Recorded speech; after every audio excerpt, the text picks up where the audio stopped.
Welcome to episode 56 of the Becoming Conscious podcast. Today I'm going to do a little solo podcast episode. No guests are lined up on the show today. We have a few exciting episodes in the work with talking about Stoicism, Buddhism with a Buddhist scholar, and lots of interviews on the nature of Buddhism and on the topic of Buddhism coming up. But for now, I want to do this little solo episode. So the essence of this episode is going to be, I'm going to be laying out to you different aspects of my life philosophy and what I've been noticing and reflecting on around what it means to live a good life. So there are a few different topics that I would like to cover today. I'm just going to dive right into them.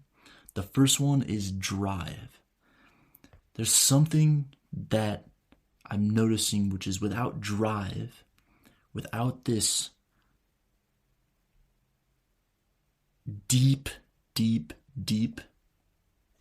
ability to show up each and every day, no matter what the external situations are around you, without that, the good life feels, at least to me, nearly impossible. To me, the good life is showing up for the pursuit of principles, values, virtues, and just the core essence of what it is we're shooting for in life. Showing up for that each and every day and getting clear on that feels essential for living a good life. And so, whether that is habits, whether it's meditation, whether it's journaling, whether it's closed showers, whether it's writing, whether it's reading, whether it's exercise, showing up for these each and every day, no matter what, no matter how much we're suffering, feels to me like a very crucial aspect of living a good life. And so, this ties in neatly with the second topic of courage. I've been noticing recently how courage is essential. There's this primacy of courage that without courage, there is no ability to overcome limitations and to break out of comfort. I have been noticing that in my life recently, the amount of unsatisfied priorities I have is increasing. I am unsatisfied with the amount of podcasts that I'm publishing. I'm unsatisfied with how I'm showing up socially. I'm unsatisfied with the work that I'm doing, my ability to show up and to step outside of my comfort zone. And what I'm realizing is that the only thing lacking is courage. The only thing that I am lacking is the courage to show up in that which scares me. Hitting record on this podcast today was scary. I have this fear of wasting your time as a listener. I understand how valuable your time is, and I don't want to waste your time. And also I sense that as I hit record, the insights that I've been gestating on will surface in a way that could be extremely valuable. So I want to show up in service of that. The third category is ethics. This is one that has surfaced recently in really diving into the work of Forrest Landry, who I interviewed about a week ago. By the time this podcast goes live, the Forrest Landry interview will also be live. So you can check that out. It's number 55. But a lot of his work centers around ethics. A lot of Forrest's work centers around the topic of ethics and the topic of how do we make good choices? at least how I understand the way that he frames ethics, is it's the science, it's the philosophy, the framework for how to make good choices. It talks about the nature of good choices and really sitting with how do we actually make good choices in our life. This feels like a deeply fascinating topic which we're never really taught about. We kind of just are thrown into the thick of things and told to make good choices without ever really being told how. But actually sitting with what does it mean to make a good choice is something that feels central to me to sit with, that it must be contemplated on a deep level in order to live a good life. So ethics is central. One more point on the topic of ethics that Forrest Landry talks about, which feels relevant to surface here, is that he has this principle that love is that which enables choice. And how I understand that is that if you are showing up in a way, in a relationship with another person that decreases their ability to make choices for themselves, then that is the opposite of love. That love is that which enables choice and enables the possibility for future choices, that also doesn't diminish their capacity to make choices going forward in the future, even when you're not there. But ethics feels like a very deep and profound topic to explore, one that I will be exploring much more in the near future. The next category of living a good life is study. There's something that's becoming very obvious to me about how it's impossible to live a good life without deep study, without showing up and studying on a regular basis. I have recently been feeling like I've been hitting the limits of my intellectual capacities, that I'm so curious, but that my curiosity is falling flat, that I have this sense that I am not well read enough, that I only have so many perspectives from which to draw from, and even if I have 20 perspectives, it feels extremely limiting. There's this sense that it is extremely limiting.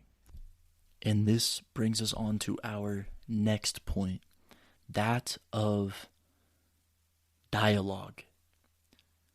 So I've sat with this triple for a while. To me, it feels like a triple. I'm not sure if it matches up with the nature of a triple that Landry talks about, but there's this triple of study, dialogue, and introspection.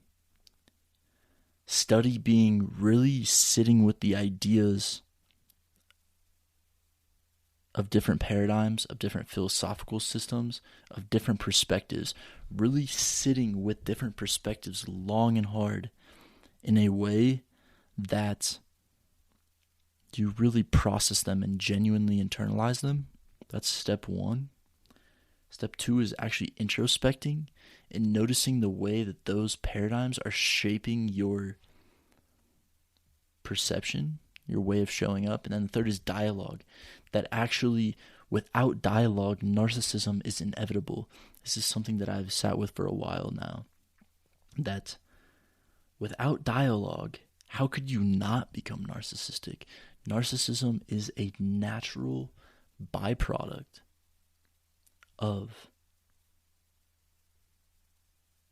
not speaking about your ideas to other people. If we don't speak about our ideas to other people, then how are we going to ever see the holes and the blind spots that are shaping those ideas? And so the essence of this is that deep listening, really deeply listening,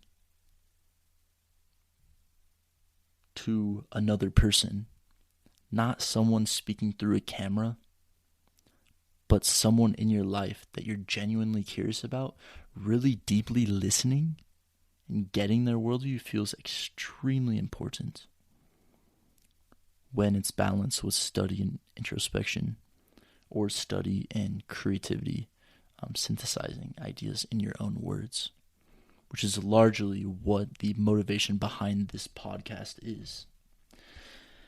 And that brings us to our next two categories, introspection and interpersonal work. Introspection to me is sitting with the nature of our experience and sitting with the nature of our patterns, which often come up mostly in the interpersonal domain.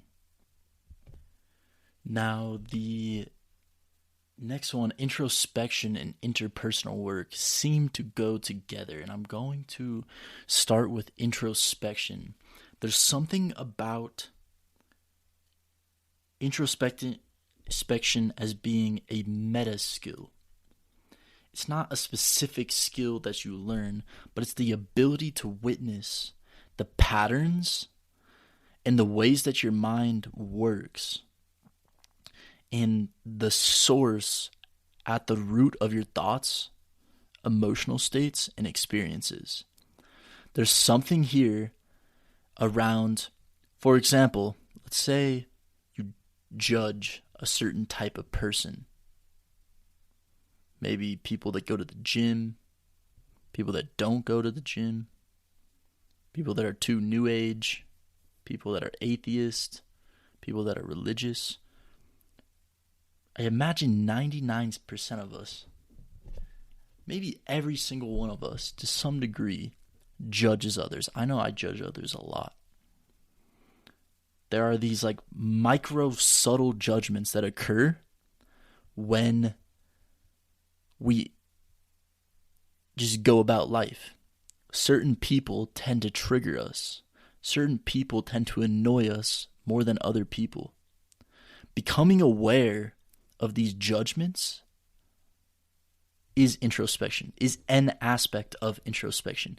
An aspect of introspection is noticing these ways that we're constantly judging people in subtle ways, becoming conscious of that, and then stopping it. Like literally just as you notice it, get to the source of it. What is it about this type of person that is uncomfortable to look at or makes me uncomfortable? And what is it that is giving rise to this judgment in the first place? Can I become conscious of that which is giving rise to this judgment? And if we can do that, then we can actually stop the judgment from arising in the first place, because we can let go of that which is sourcing the judgment. This is what it looks like to do introspection. This is the machinery, the mechanics of the introspective process. And this is what I'm interested in exploring deeper. Another way that we can do introspection is noticing the ways in which we go into subtle victim energy throughout our lives. Noticing the ways in which we back down and shy away from life. Noticing the ways in which, when the going gets tough, that our mind provides these rationalizations for ways of living that are less than ideal. Noticing when our mind provides these justifications for being lazy, for not showing up fully, for the flourishing of our being. This is what it means to do introspection. This is why introspection is one of the most practical things that we can do. I'm going to record a podcast on the topic of introspection soon, but for now, I just wanted to give you a couple of examples to show you how foundational the introspective process is. I imagine without this happening, without this introspective process happening, how in the world could we actually grow in life and actually become aware of the workings of our psyche? And so this is another domain that feels absolutely necessary to me, is the interpersonal domain. There's a way in which we can show up in the interpersonal domain that gives rise to insights not only about ourselves, but about how we relate to others. There's a way in which, in the example that I was just talking about relating to introspection, when we notice the ways in which we judge other people, we notice the ways in which we get triggered or annoyed, getting at the source of that is a deeply interpersonal process, and one that helps us become conscious of the workings of ourself in a way that we wouldn't have before. And so, therefore, the interpersonal process, the process in which we show up with others in a way where we get curious about why we're relating to others in the way that we're relating to them and noticing the specific sticking points, the specific areas that we feel most afraid to share things with other people. What are the exact things that we feel most scared to share with other people? Perhaps it's expressing disagreement because we feel comfortable avoiding conflict. Perhaps it is expressing attraction because we're scared of getting rejected. There's so many different things that are stopping us, that are sticking points in our interpersonal lives that we can become conscious of. In the same way, we can become conscious of our own worldviews, our own paradigms, when we begin to notice the ways in which we judge others, in which we get stuck up on the way that other people are showing up. If there's a way, something that I've been noticing recently as a potential dimension of exploration in the interpersonal domain, is noticing the ways in which we want people to be other than they are. In noticing the ways that we want people to be other than exactly they are, this actually has a lot to teach us about ourselves. Because if we want someone to be different, there's something that is sourcing that desire for them not to be the way that they are. Maybe we have a belief that there's a certain way people should show up. There's a certain way of developing ourselves. If someone says they're developing themselves, but they show up in a way that isn't in alignment with that, maybe we want them to change because it's just too uncomfortable to sit with this lack of integrity that we're experiencing from another person. Maybe it's hard for us to be with people that are not in integrity with themselves. It's just a random example. There's so many ways that we can become conscious of our own inner workings through the process of noticing the exact places, the specifics of where we want other people to be different than they are. And the last thing that I want to talk about here around my life philosophy. I'm sharing this life philosophy with you because ultimately it's just I'm hoping that you may find value in listening to the circles that I have come across as the most meaningful circles or domains to focus on and spend time in. And so that's what I'm sharing here. So the last point is one that I recently heard from one of the people that I listen to often by the name of Daniel Schmachtenberger. He says something along the lines of, we need to realize that we can't win without society winning. That if we are to be successful at the expense of others and at the expense of the collective, then this is not winning at all. And that especially nowadays with an increasingly globalized world, any of the things that we externalize will ultimately come back to bite us in the ass. That just looking out for ourselves in a competitive environment, in the long run, no one will win if this is how we show up. And so there's this curiosity around looking for win-win situations that I find really interesting. There's this philosophy, there's this ability to ask ourselves, what is a choice where not only I can thrive, but the greater collective in which I am participating in can also thrive? And this is realizing that my decisions, if they are externalizing the collective, if they are decreasing the collective's ability to harmonize and support the individuals within it, then we will also suffer, because we are a part of the collective in which the collective is supporting. And so in being a part of the collective, our flourishing is therefore deeply dependent on the flourishing of the collective. And so these are the main camps in which I'm currently focusing my life on. I call this my life philosophy because these are the domains that I feel are the most deeply meaningful for me to spend time in and engage with in order to flourish. So I really hope that you found this episode valuable. I have this deep intention to show up more for this podcast, for creating.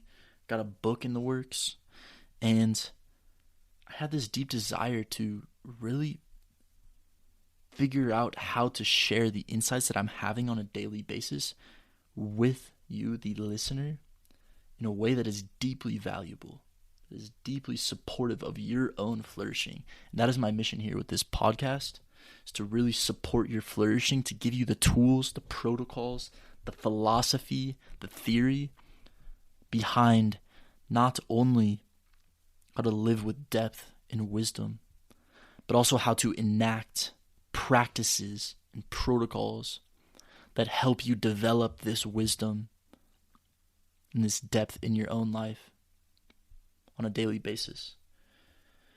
So I'm excited for you to keep listening on this journey with me. Thank you for listening to this episode. I'm your host, Ethan Nelson. I'm signing off. I will see you in the next episode. Bye-bye.